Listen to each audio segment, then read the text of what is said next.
Amis de Créalma, bonjour. Nous parlons aujourd'hui de quelque chose qui concerne notre faculté de choisir. Lorsque nous avons une décision à prendre, il s'agit toujours d'un choix, n'est-ce pas? Lorsque nous avons le choix, eh bien c'est qu'il y a plusieurs possibilités de décisions différentes. Et c'est ce que l'on appelle une alternative. Alternative, ça vient de autre, c'est-à-dire qu'il y a un plan A, un plan B, un plan C. Ça, c'est l'alternative. Et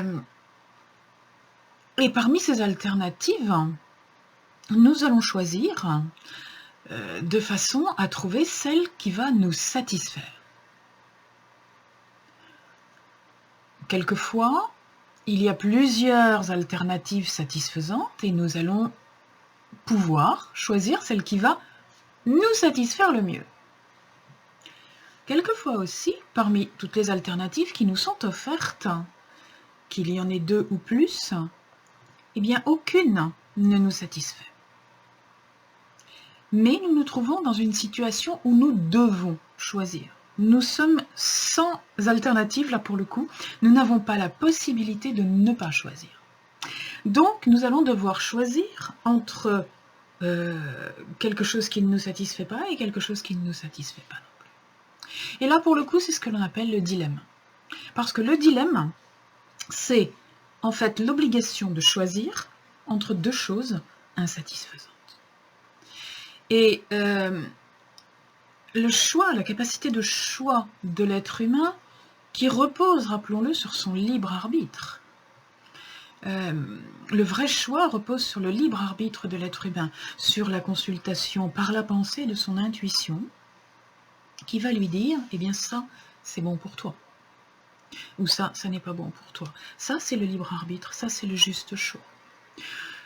Il existe d'autres types de choix qui, pour le coup, ne reposent pas sur le libre arbitre, mais sur le respect des croyances limitantes ou des croyances collectives inculquées par éducation ou par expérience, et où on va choisir parce qu'on ne peut pas faire autrement. En fait, ça n'est pas un choix, là, on va choisir par défaut.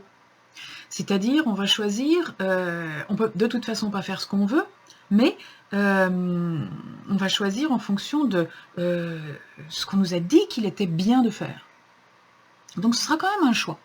C'est le critère de choix qui est différent. Dans la première chose que je vous ai exposée avec le libre arbitre, eh bien, c'est mon choix. Je décide ça parce que, intérieurement, j'ai fait ce choix. Si je décide de la deuxième manière, je décide rien, simplement je respecte, ma décision va respecter un formatage que l'on m'a inculqué. D'accord? Donc ça, c'est les deux types de choix alternatifs. Et le dilemme dont je voulais parler avec vous, le dilemme, eh bien, c'est être mis en situation de choisir entre la peste et le choléra. Est-ce que tu veux souffrir ou souffrir? Est-ce que tu veux perdre ou perdre? Dans un cas, tu vas souffrir à droite, dans l'autre cas, tu vas souffrir à gauche. Dans un cas, tu vas perdre la moitié supérieure, dans l'autre cas, tu vas perdre la moitié inférieure. Mais de toute façon, dans le dilemme, quel que soit le choix que nous fassions, que ce soit l'une ou l'autre des alternatives, nous sommes perdants. Et c'est pourquoi le dilemme est souvent cruel, comme le dit l'expression. Il est douloureux, parce que nous ne pouvons pas, dans un dilemme, trouver une porte de sortie confortable. C'est l'histoire de Rodrigue dans le Cid, que je sens de rude combat. Hein.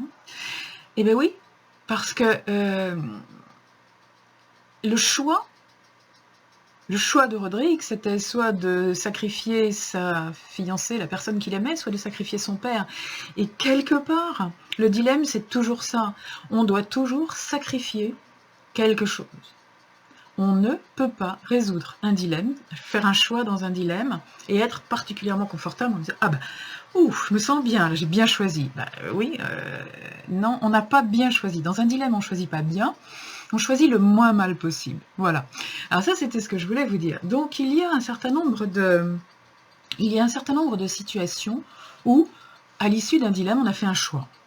Et ce choix, on n'en est pas satisfait. Et je voudrais conclure cette rapide vidéo qui avait pour objectif de vous donner matière à réfléchir sur le dilemme.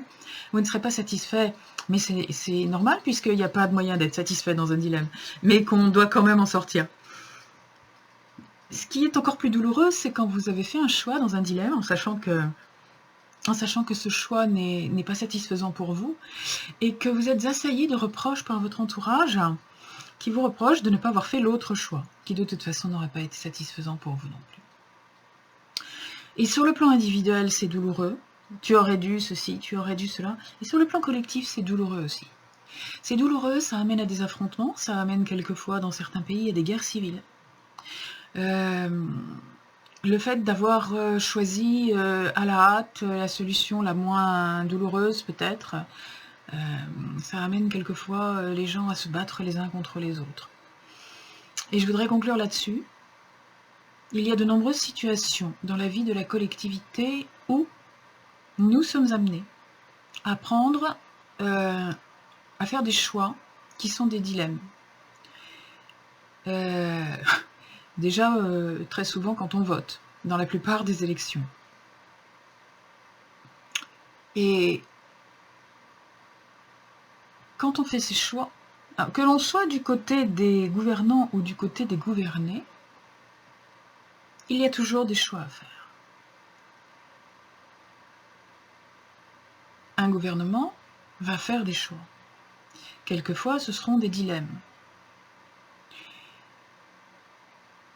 Un contribuable va faire des choix. Un patron va faire des choix.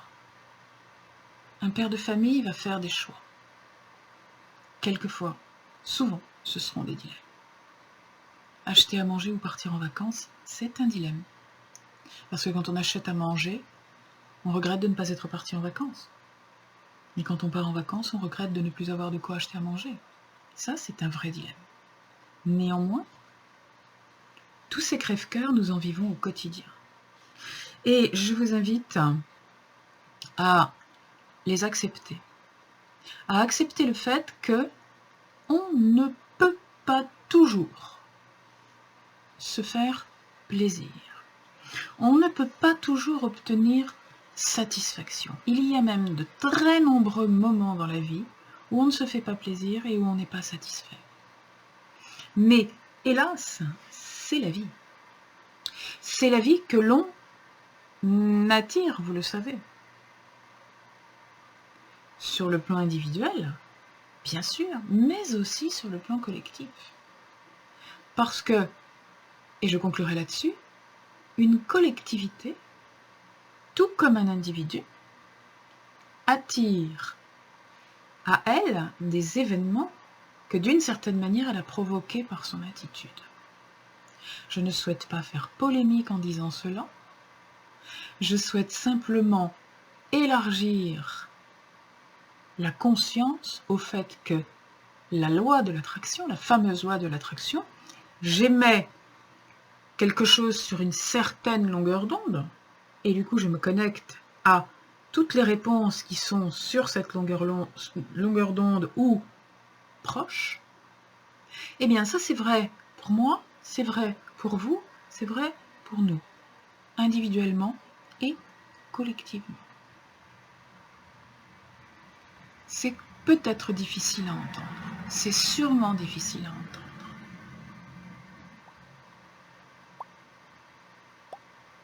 On y réfléchit.